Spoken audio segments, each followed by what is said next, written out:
To get from 51 billion tons of greenhouse gas emissions to zero, we need to change the way we make just about everything in the next 30 years. This is the greatest opportunity for innovation in human history. We're going to build the trillion-dollar global industries of tomorrow. Some of the solutions we need, like wind and solar power, are already starting to compete with the fossil fuel incumbents they're designed to replace. But for many of the newer technologies, we need to bring down the cost and demonstrate that they work in real-world situations. And so I have to invest in large-scale commercial plants, which are often too risky for traditional investment. We need to innovate not just in the technologies, but in how the public and private sectors come together to build this scale.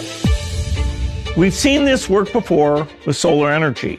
But even in that case, it took 50 years to go from powering calculators to powering cities. And we can't afford to wait 50 years. And that's why Breakthrough Energy is launching the Catalyst program to bring the next generation of climate solutions to market in time and at a low enough cost to avoid a climate disaster. We're bringing together philanthropists, governments, and leading companies to make bold investments in technologies with great promise, but with a long road to commercial success. These investments won't just help reduce emissions, they'll also create new high-paying jobs for decades to come.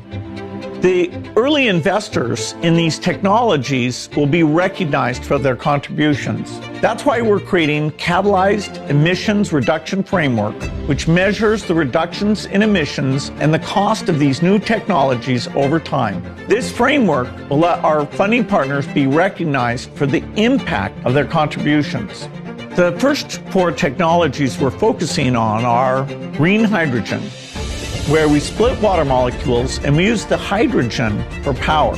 Second is long-duration energy storage, so we can use intermittent sources like solar, even when the sun isn't shining.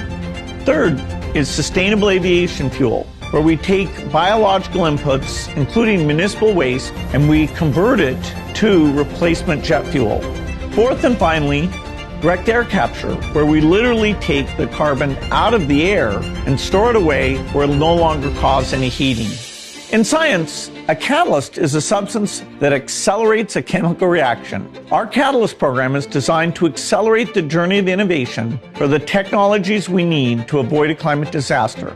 I'm optimistic we can succeed if we act boldly together.